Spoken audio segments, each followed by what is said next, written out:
What if I told you, world hunger is not happening because we don't have enough food? It's not happening because we don't have enough money. The world already produces enough food to feed every single human being on this planet.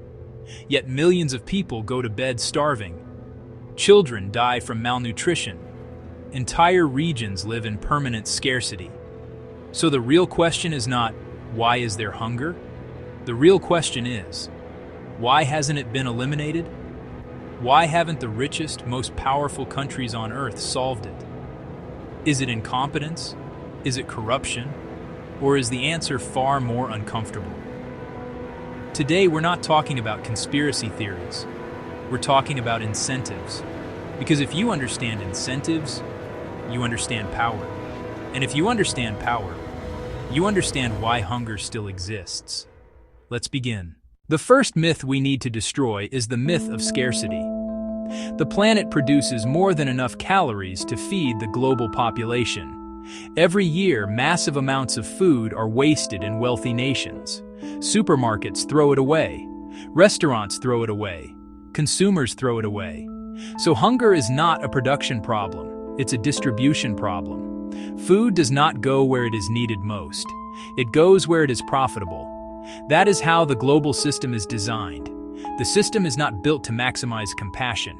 It is built to maximize efficiency, influence, and economic return. And those are very different goals. Now, here's where it becomes uncomfortable. Extreme poverty creates strategic advantages. Poor countries often provide cheap labor.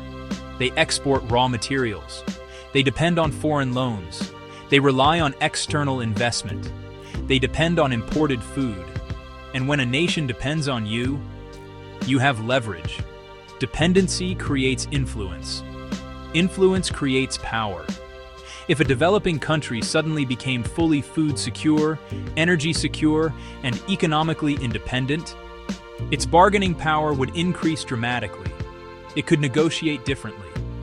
It could reject unfair trade deals. It could resist political pressure. The global balance would shift. And powerful nations rarely give up leverage voluntarily. Not because they are evil, but because power protects itself. Let's talk about debt. Many developing nations carry enormous external debt. To survive, they borrow money from international institutions. But loans often come with conditions. Cut public spending, open markets to foreign corporations, reduce agricultural protections, privatize industries. Now imagine you are a small local farmer in a poor country.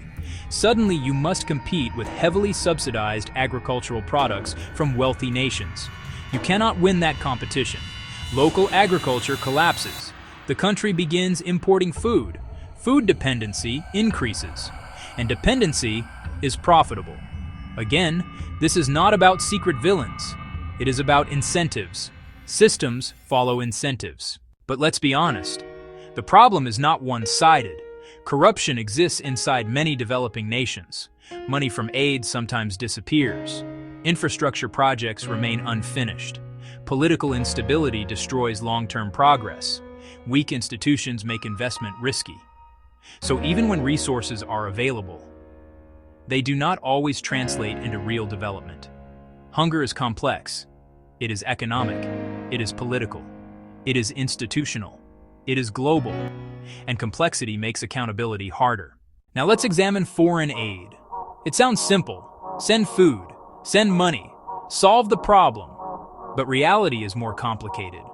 When free food floods a region, local farmers struggle to compete. Why buy from a local farmer when food is being given away? Local markets weaken.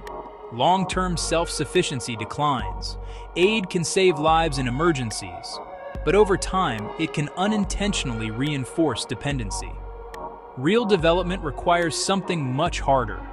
Infrastructure, stable governance, education, fair trade systems, agricultural investment, industrial growth, institutional strength, and most importantly, time. Decades of it. But headlines demand quick solutions. Politics rewards short-term wins.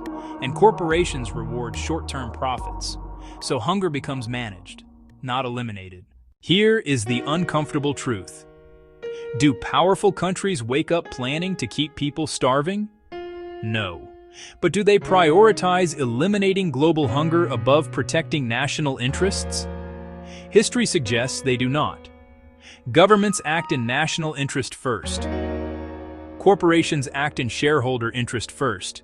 Institutions act within political constraints. No one wakes up thinking, how do we keep people poor? But many wake up thinking, how do we protect our advantage? And sometimes, protecting advantage means tolerating inequality. Ending hunger permanently would require major structural changes. Fairer trade agreements, reduced agricultural dumping, serious debt restructuring, massive infrastructure investment, political reform in fragile states, anti-corruption enforcement, long-term commitment over short-term gain. That is expensive. That is politically risky. That challenges powerful interests, and systems rarely reform themselves without pressure. So hunger remains, not because it is impossible to solve, but because solving it fully would require reshaping global incentives, and incentives are the foundation of power. Now zoom out. This is not just about countries, this is about systems. If you want to upgrade your life, you must understand incentives. People protect what benefits them. Organizations protect what sustains them. Nations protect what strengthens them. If you want change at any level, you must change incentives. That is how power moves. That is how systems shift. And until eliminating hunger becomes more beneficial than maintaining leverage, the system will continue as it is. The real question is not, why don't they fix it? The real question is, what would make fixing it unavoidable? That is where real transformation begins. If you want more deep analysis like this, subscribe to the Upgrade Theory, because we don't just consume information, we decode power, and when you understand power, you stop being controlled by it.